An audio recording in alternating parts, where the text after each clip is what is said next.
राम के नाम पे जो राजनीति इस देश के अंदर की गई, उस देश को उसका बहुत गहरे आघात लगे हैं। और इसकी शुरुआत किसने की? तो इसकी शुरुआत की है आरएसएस ने।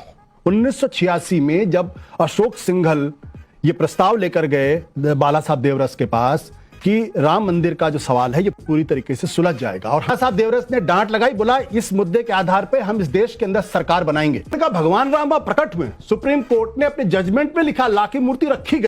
अरे भाई सुनिए, अरे आप पत्रकार बात सुनिए मानव। अरे भाई मैंने डिस्टर्ब नहीं किया, मैंने डिस्टर्ब नहीं किया। कौन आरएसएस खंडन करेगा? कोई पत्रकार लिखेगा आरएसएस खंडन करेगा? पत्रकार कौन होगा लिखने वाला आरएसएस के बारे में खंडन? अब मैं बोल, जुलाई 1984 में लखनऊ के बेगम बाजवा महल पार्क में राम मंदिर निर्माण संकल्प कर रैली हुई और 86 में डांट पड़ गई। क्या नहीं याद बात है?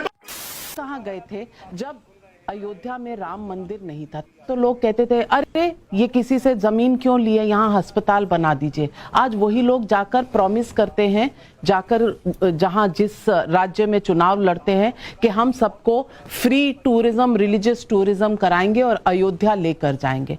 मैं पूछना चाहती हूं, आज इनको अस्तित्व समझ आया है राम का, पहले भूल गए थे?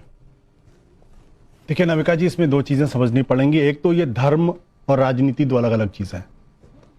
मैं तो अयोध्या के पास का रहने वाला हूं, इसलिए मुझे मालूम है कि राम क्या है, अयोध्या में कितने आराध्य हैं, पूरे देश में कितना राम के बारे में बात किया जाता है, और वो सबके अंतर्मन में है। लेकिन राम के नाम पे जो राजनीति इस देश के अंदर की गई, उस देश को उसका बहुत गहरे आघात लगे हैं। और इसकी शुरुआत किसने की? इसकी शुरुआत की है आरएसएस ने। 1986 में जब अशोक सिंघल ये प्रस्ताव लेकर गए बाला साहब देवरस के पास कि राम मंदिर का जो सवाल है ये पूरी तरीके से सुलझ जाएगा और हम समझौते के लिए तैयार हैं, तब बाला साहब देवरस ने अशोक सिंघल को डांट लगाई और डांट लगाते हुए कहा कि तुम पागल हो। तीसरा एक मिनट सुन लीजिए, मेरी बात मेरी बात सुनिए। देखिए आप से मैं बीच में बोला नहीं, मैं से बीच में बोला नहीं, मैं बोला नहीं, मुझे बोलने दीजिए। मुझे बीच में बोला नहीं, मुझे बोलने दीजिए। और आरएसएस के नाम पे उसके बाद मैं जवाब देने का मौका दूंगा। आरएसएस के नाम पे क्यों इनको चिकोटी काट ली थी, मुझे कभी समझ में नहीं आई ये बात। मुझे बोलने दीजिए ना, आप तो वैसे भी चाहते कोई ना बोले इस देश के अंदर। उसके बाद बाला साहब देवरस ने डांट लगाई, बोला इस मुद्दे के आधार पे हम इस देश के अंदर सरकार बनाएंगे। आज तक आरएसएस ने कभी भी इस बात का खंडन नहीं किया। ये किताब में लिखित है जो अयोध्या में मौजूद है, बहुत ही वरिष्ठ पत्रकार। दूसरी बात, मुझे इस बात की उम्मीद नहीं थी कि सुधांशु जैसे पढ़े लिखे लोग भी सुप्रीम कोर्ट की बात नहीं मानते। उन्होंने कहा भगवान राम प्रकट हुए, सुप्रीम कोर्ट ने अपने जजमेंट में लिखा, ला की मूर्ति रखी गई। मैं नहीं कह रहा हूं ये। उन्होंने कहा कि बाबरी का जो विध्वंस है यह एक आपराधिक कृत्य है, ये मैंने नहीं कहा, सुप्रीम कोर्ट ने कहा। तो कम से कम एक राष्ट्रीय पार्टी के ओजस्वी प्रवक्ता होने के नाते सुप्रीम कोर्ट का सम्मान करते हुए सुप्रीम कोर्ट की बातों को तोड़ को मरोड़ कर नहीं रखना चाहिए। 86 में बोला, अरे भाई भूल गए। अरे भाई सुनिए, अरे आप पत्रकार बात सुनिए मानव। अरे भाई मैंने डिस्टर्ब नहीं किया, मैंने डिस्टर्ब नहीं किया। कौन आरएसएस खंडन करेगा? कोई पत्रकार लिखेगा आरएसएस खंडन करेगा? पत्रकार कौन होगा लिखने वाला आरएसएस के बारे में खंडन? अब मैं बोल, अरे भाई सुनिए आपको, अरे एक मिनट। अरे भाई जुलाई 1984 में लखनऊ के बेगम महल पार्क में राम मंदिर निर्माण के लिए रैली हुई। चिल्लाने से सत्य नहीं दबेगा सर, चिल्लाने मैं जुलाई 1984 में नहीं दबेगा। आप डिस्टर्ब कर रहे हैं बीच में, मैं आप झूठ बोल रहे हैं। आप झूठ बोल रहे हैं। मैं एक मिनट पूरी बात होने दीजिए। जुलाई 1984 में लखनऊ के बेगम महल पार्क में राम मंदिर निर्माण संकल्प कर रैली हुई और 86 में डांट पड़ गई। क्या नहीं याद बात है? किताब उपलब्ध है, फिर डिस्टर्ब कर रहे हैं। अभी गूगल पत्रकार कोई कुछ लिख दे यार। आप क्या बात थोड़ा बदल जाएगा? क्या तरीका में बहस करने का? भारतीय जनता पार्टी आशुतोष जी, आप जब बोल रहे थे तो आपको इंटरफियरेंस पसंद नहीं? नहीं, झूठ बोल रहे हैं। तो आप जवाब दीजिएगा, पर अपने समय पर। पहले आपने जो आपने सवाल रखे हैं वो जवाब दे रहे हैं, जवाब सुन लीजिए फिर सवाल। रैली में गया था, क्या बोलते हैं आप? झूठ की हद होती है।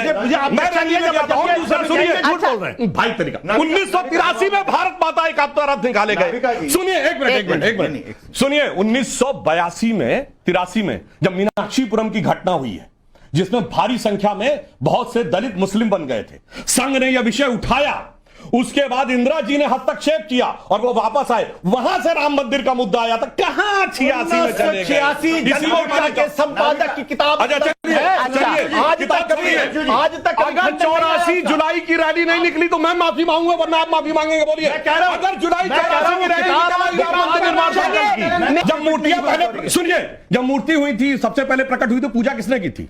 अरे भाई मैंने कहा सुप्रीम कोर्ट ने जो कहा वो सही है गलत है? सुप्रीम कोर्ट ने जो कहा वो सही है गलत है? सुप्रीम कोर्ट ने जो कहा वो सही है गलत है? नहीं, आप कॉन्स्टेंटली आपने सवाल, मैं आ रही हूँ महंत दिग्विजय रांची ने उसकी पूजा 10 सेकंड मुझे 10 जो सेकंड वर्तमान मुख्यमंत्री योगी आदित्यनाथ जी के गुरु थे। कहां 1949, कहां 86 में लाख डांट पड़वाने लगे? चलिए अवनीश अवस्थी जी इंटरव्यू। मुझे मालूम है कि किताब का हवाला देकर के आज से 10 साल बाद 20 सुधांशु जी 10 साल बाद, 20 साल बाद, 50 साल बाद ये किताब का हवाला दिया जाएगा कि 26/11 आरएसएस ने करवाया था, इस किताब में लिखा था। मेजबानों से बलात्कार करने वाले बलात्कारी 14 साल की सजा काट के बाहर आए। ठीक, इमराना से बलात्कार वालों के साथ क्या हुआ? इमराना से उसके ससुर ने बलात्कार किया और उसके बाद फतवा जारी हो गया कि अब वो अपने ससुर की पत्नी और पति की मां हो गई। पीड़िता को यह पुरस्कार मिला।